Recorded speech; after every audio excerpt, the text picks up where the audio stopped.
મિત્રો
અત્યારે મારી સાથે છે ભાવેશભાઈ ચોટંગિયા, જે મધુરાસ મધના માલિક છે.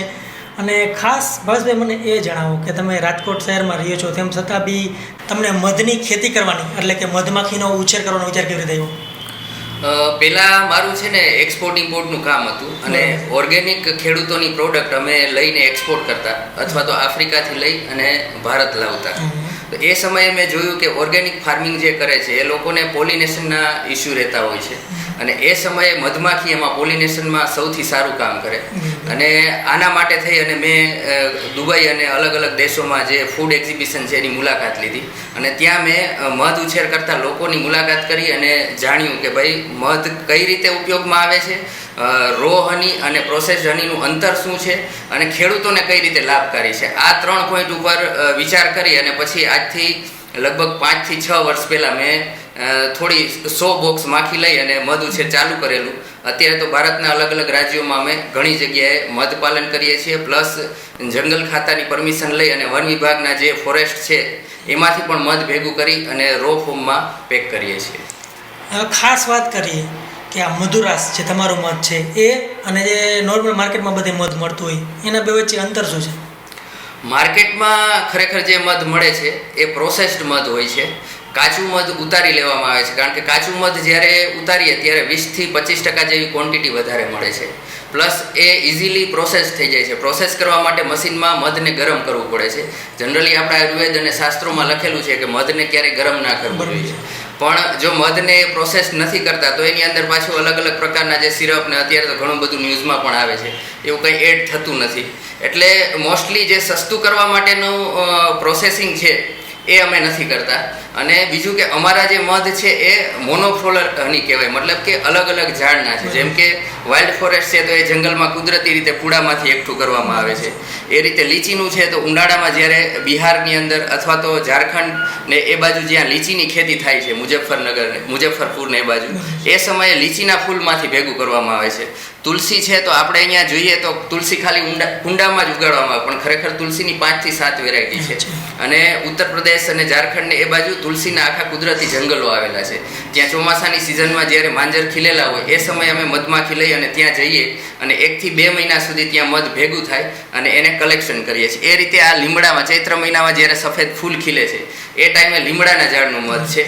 એ જ રીતે ચોમાસા પહેલાં જાંબુના જ્યારે ફૂલની સિઝન હોય છે એ સમયે અમે જાંબુના જે જંગલો છે એ જંગલોમાં મધને મૂકી અને ત્યાંથી કલેક્શન કરી અને 3 વખત ગાડીને રાજકોટ લાવીએ છીએ. ખરેખર આ રો હની છે ક્યારેય ખરાબ થતું નથી, જેટલું જૂનું થાય એટલું સારું.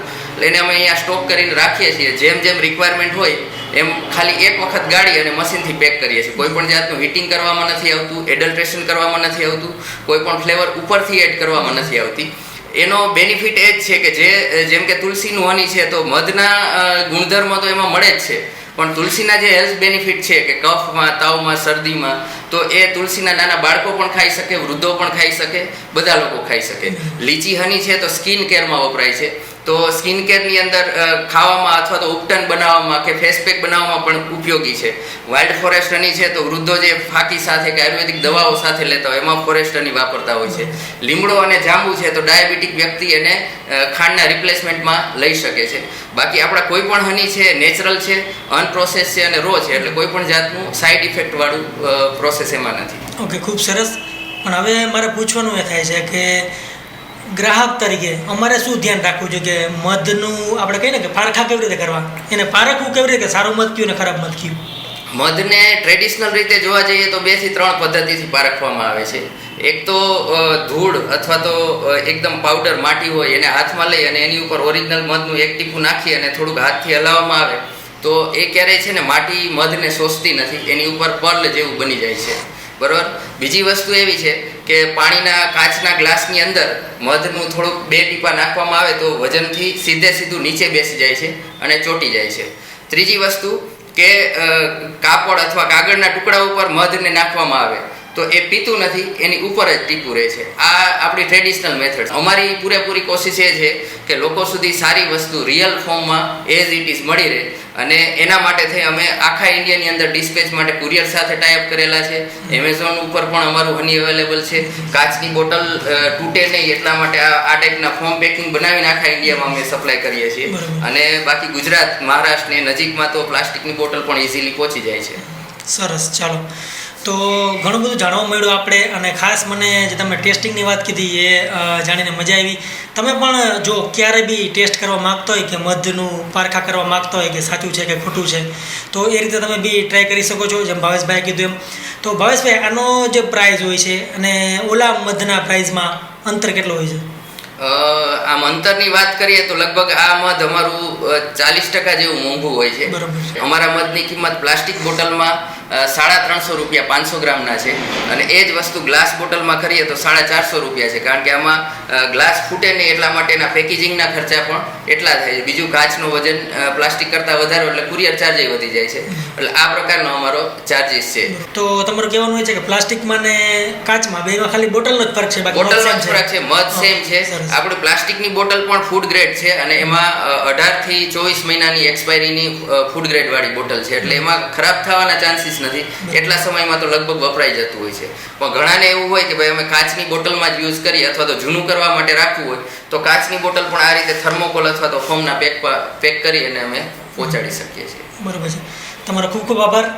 જાણીને મજા આવી. અને ખાસ મિત્રો, જો તમારે બી મધ જોતું હોય, લેવું હોય તો તમે ઓનલાઈન બી મગાવી શકો છો અને વોટ્સઅપ દ્વારા ડાયરેક્ટ બી ઓર્ડર કરીને તમે મગાવી શકો છો.